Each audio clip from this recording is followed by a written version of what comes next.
Hi everyone, ಮತ್ತೊಮ್ಮೆ ಕ್ರಿಯಾನ್ ಸ್ಟಾರೋಗೆ ಸ್ವಾಗತ. ಇವತ್ತಿನ ರೀಡಿಂಗ್ನಲ್ಲಿ ಅವರಿಗೂ ನಿಮ್ಮ ನೆನಪಿದೆಯಾ ಹಾಗೆ ಕೇಳೋಣ.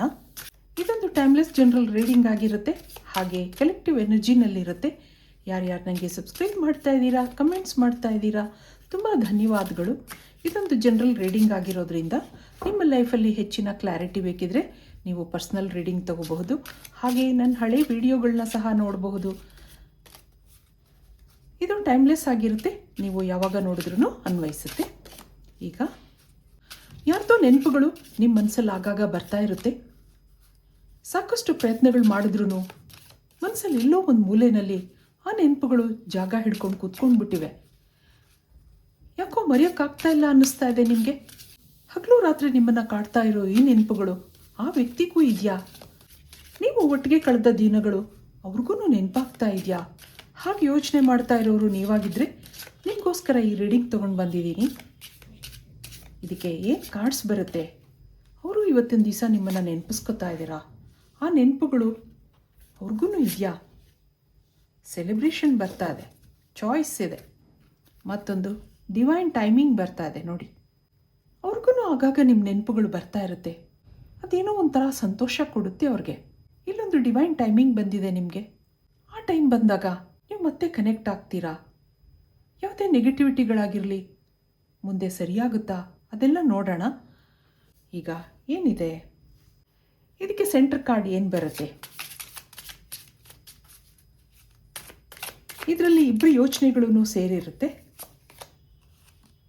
ರೀಕನ್ಸಿಲಿಯೇಷನ್ ನೋಡಿದ್ರಾ? ಇಬ್ಬರು ಮನಸ್ಸಲ್ಲೂ ರೀಕನ್ಸಿಲಿಯೇಷನ್ ಬೇಕು ಅನ್ನೋ ಮನಸ್ಸಿದೆ.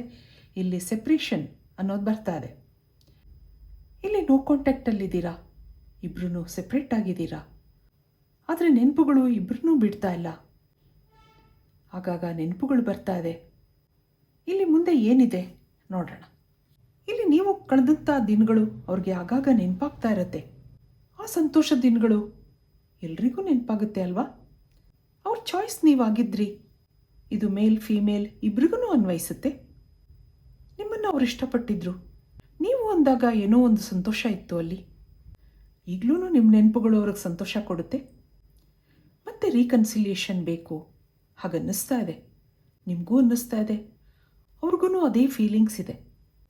ಇದಕ್ಕೆ ಟ್ಯಾರೋ ಕಾರ್ಡ್ಸಿಂದ ಏನು ಬರುತ್ತೆ ನೋಡೋಣ. ನಿಮ್ಮಿಬ್ಬರ ಮಧ್ಯೆ ಏನು ನಡೆದಿದೆ? ಯಾಕೆ ಸಪ್ರೇಷನ್ನಲ್ಲಿದ್ದೀರಾ? Card number 1, card number 2, card number 3, ಹಾಗೆ 4 ಆ್ಯಂಡ್ 5. ಬಾಟಮ್ನಲ್ಲಿ ಏನಿದೆ? ನಿಮ್ಮಿಬ್ಬರಲ್ಲಿ ಏನೋ ಡಿಫ್ರೆನ್ಸಸ್ ಇತ್ತು. ಆಗಾಗ ಇದು ಅಪ್ಸ್ ಆ್ಯಂಡ್ ಡೌನ್ಸಲ್ಲಿ ಇರ್ತಾ ಇತ್ತು. ಅವ್ರು ನಿಮಗೆ ಏನೂ ಹೇಳದೆ ದೂರ ಆಗಿದ್ದಾರೆ ಅನ್ನೋದಿದೆ. ಯಾವುದೇ ರೀಸನ್ ಕೊಟ್ಟಿಲ್ಲ. ಏನಾದರೂ ಹೇಳಿದ್ರೆ ನೀವು ಬೇಜಾರು ಮಾಡ್ಕೋತೀರಾ ಅನ್ನೋದಿದೆ. ಹಾಗಾಗಿ ನಿಮಗೇನೂ ಕ್ಲೂ ಕೊಡದೆ ದೂರ ಆಗಿದ್ದಾರೆ. ಆದರೆ ಈಗ ಸೈಲೆಂಟ್ ಆಗಿದ್ದಾರೆ. ಮನಸ್ಸಲ್ಲೇ ನಿಮ್ಮ ನೆನಪುಗಳು ಬರ್ತಾ ಇದೆ. ಮುಂದೆ ನೀವು ಕನೆಕ್ಟ್ ಆಗ್ತೀರಾ? ಅವ್ರು ಏನು ಯೋಚನೆ ಮಾಡ್ತಾ ಇದ್ದಾರೆ ಕೇಳೋಣ. ಇಲ್ಲಿ ಅವರು ನಿಮಗಿಂತ ವಯಸ್ಸಲ್ಲಿ ದೊಡ್ಡವರು ಅಥವಾ ಒಳ್ಳೆ ಪೊಸಿಷನಲ್ಲಿದ್ದರು ಹಾಗನ್ನಿಸ್ತಾ ಇದೆ. ಇಬ್ಬರಲ್ಲೂ ಡಿಫ್ರೆನ್ಸಸ್ ಇತ್ತು, ಹೌದು. ಹಾಗಿರೋದ್ರಿಂದ ಇಬ್ಬರೂ ದೂರ ಆಗಿದ್ರಿ. ಆದರೆ ಹೆಚ್ಚು ಏನು ಹೇಳ್ಕೊತಾ ಇರಲಿಲ್ಲ. ಭಾವನಾತ್ಮಕವಾಗಿ ಕನೆಕ್ಟ್ ಆಗಿದ್ರಿ, ಆದರೆ ಆ್ಯಕ್ಷನ್ಸ್ ಕಡಿಮೆ ಅನ್ನೋದು ಬರ್ತಾ ಇದೆ ಇಲ್ಲಿ. ನಿಧಾನವಾಗಿ ಚಿಗುರಿದತ್ತ ಪ್ರೀತಿ ಇದ್ದಕ್ಕಿದ್ದ ಹಾಗೆ ನಿಂತು ಹೋಗಿದೆ ಅನ್ನೋದಿದೆ ಇಲ್ಲಿ. ಆದರೆ ನೆನಪುಗಳು ಸತ್ತು ಹೋಗಿಲ್ಲ. ಅದು ಇನ್ನೂ ಇಬ್ಬರು ಮನಸ್ಸಲ್ಲಿ ಜೀವಂತವಾಗಿದೆ. ಆಗಾಗ ನಿಮ್ಮನ್ನು ನೋಡಬೇಕು, ಮೀಟ್ ಮಾಡಬೇಕು ಹಾಗನ್ನಿಸುತ್ತೆ. ಆದರೆ ಯಾಕೋ ಮನಸ್ಸು ತಡೀತಾ ಇದೆ. ಇದಕ್ಕೆ ನಿಮ್ಮ ಎನರ್ಜಿ ನೋಡೋಣ. ನೀವೇನು ಯೋಚನೆ ಮಾಡ್ತಾ ಇದ್ದೀರಾ ಅವ್ರ ಬಗ್ಗೆ? ನಿಮಗೂ ಅವ್ರ ನೆನಪಿದೆ ಸರಿ. ಇಲ್ಲಿ ಸ್ಟ್ರೆಂತ್ ಕಾರ್ಡ್ ಬರ್ತಾ ಇದೆ, ಹಾಗೆ 6 of pentacles, hierophant, queen of pentacles. ಇಲ್ಲೊಂದು ಕ್ವೀನ್ ಆಫ್ ಕಪ್ಸ್ ಇದೆ, ಮತ್ತೊಂದು ರೀಬರ್ತ್ ಬರ್ತಾ ಇದೆ. ಇಬ್ಬರಲ್ಲೂ ಫ್ರೆಂಡ್ಶಿಪ್ ಇತ್ತು, ಆತ್ಮೀಯತೆ ಬೆಳೀತಾ ಇದ್ದ ಹಾಗೆ ಏನೋ ಸಡನ್ ಚೇಂಜಸ್ ಆಗಿದೆ. ಅದರಿಂದ ಅವರು ನಿಮ್ಮಿಂದ ದೂರ ಆಗಿದ್ದಾರೆ. ಯಾವುದೇ ಕಾರಣಗಳು ಕೊಟ್ಟಿಲ್ಲ, ಆದರೆ ಈಗ ಅವ್ರಿಗೆ ನಿಮ್ಮ ನೆನಪಾಗ್ತಾ ಇದೆ. ಇಲ್ಲಿ ಇನ್ನೇನಿದೆ ನೋಡೋಣ. ನೀವೊಂದು ಯಂಗ್ ಅಟ್ರಾಕ್ಟಿವ್ ಪರ್ಸನ್ ಹಾಗನ್ನಿಸ್ತಾ ಇದೆ. ಎಷ್ಟು ಅವ್ರನ್ನ ಇಂಪ್ರೆಸ್ ಮಾಡೋಕ್ಕೆ ನೋಡ್ತಾ ಇದ್ರಿ, ಕೆಲವರು ಇಲ್ಲಿ ಒಟ್ಟಿಗೆ ಕೆಲಸ ಮಾಡ್ತಾ ಇದ್ರಿ ಅನ್ನಿಸ್ತಾ ಇದೆ. ಆಗಾಗ ನಿಮ್ಮ ಜೀವನದ ಸಮಸ್ಯೆಗಳನ್ನ ಇಬ್ಬರೂ ಶೇರ್ ಮಾಡ್ಕೋತಾ ಇದ್ರಿ, ಪರಿಚಯ ಆಗಿತ್ತು, ಆತ್ಮೀಯತೆ ಬೆಳೀತಾ ಇದ್ದ ಹಾಗೆ ಯಾರೋ ಇಬ್ಬರಲ್ಲಿ ದೂರ ಆಗಿದ್ದೀರಾ ಅನ್ನಿಸ್ತಾ ಇದೆ. ಏನೋ ಡಿಫ್ರೆನ್ಸಸ್ ಇತ್ತು, ಹೌದು.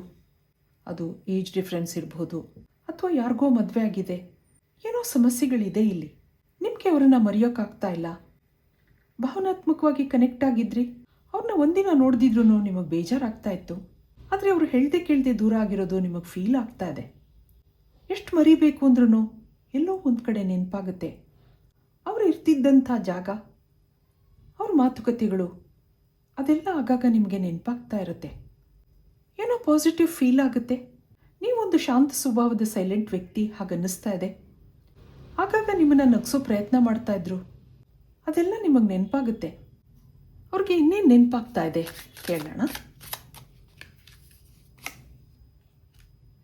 ರೀಯೂನಿಯನ್, ರೀಕನ್ಸಿಲಿಯೇಷನ್, ವಾವ್ ನೋಡಿ, ರನ್ನರ್. ಮತ್ತೊಂದು ಸೀಕ್ರೆಟ್ಸ್, ಬಾಟಮ್ನಲ್ಲೇನಿದೆ detachment. I had to let this go so I could clear my mind ಅಂತ ಹೇಳ್ತಾ ಇದ್ದಾರೆ. ಅವ್ರ ಮನಸ್ಸಲ್ಲಿ ನಿಮ್ಮನ್ನು ನೋಡಬೇಕು ಅಂತ ಅನಿಸಿದೆ, ಯಾವುದೇ ರೀಸನ್ಸ್ ಕೊಡದೆ ನಿಮ್ಮಿಂದ ದೂರ ಆಗಿದ್ದಾರೆ. ಅದು ಅವ್ರ ಮನಸ್ಸಲ್ಲಿದೆ, ಅವ್ರ ಸೈಡ್ ಕ್ಲಿಯರ್ ಮಾಡ್ಕೋಬೇಕಾಗಿದೆ. ಅದನ್ನೆಲ್ಲ ನಿಮ್ಮ ಹತ್ರ ಹೇಳಬೇಕು ಅಂತ ಅಂದ್ಕೊಂಡಿದ್ದಾರೆ. ಅದೇನಿದೆ ಮತ್ತೆ ರಿಯೂನಿಯನ್ ಬೇಕು ಅಂತ ಅನ್ನಿಸ್ತಾ ಇದೆ ಅವ್ರಿಗೆ. ಯಾಕೆಂದರೆ ನಿಮ್ಮನ್ನು ಮರೆಯೋಕ್ಕಾಗ್ತಾ ಇಲ್ಲ. ಏನೋ ಸೀಕ್ರೆಟ್ಸ್ ಇದೆ, I haven't told you everything. ಹಾಗಿದ್ರಿಂದ ನಿಮ್ಮಿಂದ ದೂರ ಆಗಿದ್ದಾರೆ. ಈಗ ಅದನ್ನೆಲ್ಲ ನಿಮ್ಮ ಜೊತೆ ಶೇರ್ ಮಾಡ್ಕೋಬೇಕು ಅನ್ನೋದಿದೆ. ಇವೆಲ್ಲ ನೆನಪುಗಳು ಅವ್ರಿಗೆ ಆಗಾಗ ಬರ್ತಾ ಇರುತ್ತೆ. ಇದಕ್ಕೆ ಫೈನಲ್ ಆಗಿ ಒಂದೇ ಒಂದು ಮೆಸೇಜ್ ನೋಡೋಣ. ಹೌದು, ಅವ್ರಿಗೂ ನಿಮ್ಮ ನೆನಪಿದೆ. ಎಲ್ಲಿ ಒಳ್ಳೆ ಪ್ರೀತಿ ಇರುತ್ತೋ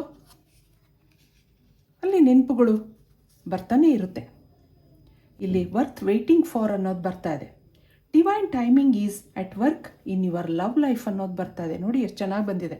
ನಿಮಗೆ ಆಗಲೇ ಡಿವೈನ್ ಟೈಮಿಂಗ್ ಬಂದಿತ್ತು, ಇಲ್ಲಿ ಮತ್ತೆ divine timing is working in your love life ಅನ್ನೋದು ಬರ್ತಾ ಇದೆ. ಇಲ್ಲಿ you deserve love, you are lovable. ನಿಮ್ಮನ್ನು ಸಹ ಅವರು ಮರೆಯೋಕ್ಕಾಗ್ತಾ ಇಲ್ಲ. ನಿಮ್ಮ ನೆನಪಿದೆ. ನೀವೊಂದು ಶಾಂತ ಸ್ವಭಾವದ ಅಟ್ರಾಕ್ಟಿವ್ ವ್ಯಕ್ತಿ ಅಂತ ನಾನು ಹೇಳಿದ್ದೆ. ನಿಮ್ಮನ್ನು ಮರಿಬೇಕು ಅಂತ ಅನ್ನಿಸ್ತಾ ಇಲ್ಲ ಅವ್ರಿಗೆ. ಆದ್ದರಿಂದ ನಿಮ್ಮ ನೆನಪು ಅವ್ರಿಗೆ ಆಗಾಗ ಬರ್ತಾ ಇದೆ. ಇಬ್ಬರಲ್ಲೂ ಮ್ಯೂಚುವಲ್ ಫೀಲಿಂಗ್ಸ್ ಕಾಣ್ತಾ ಇದೆ ಇಲ್ಲಿ. ಇದು ಇವತ್ತಿನ ರೀಡಿಂಗ್ ಆಗಿರುತ್ತೆ. ಮತ್ತೆ ಇಂಥದೇ ರೀಡಿಂಗ್ ಕೇಳಬೇಕು ಅನಿಸಿದ್ರೆ ನನ್ನ ವಿಡಿಯೋಸ್ನ ಲೈಕ್ ಮಾಡಿ, ಶೇರ್ ಮಾಡಿ, ಸಬ್ಸ್ಕ್ರೈಬ್ ಮಾಡಿ. Thank you for watching. Be happy always.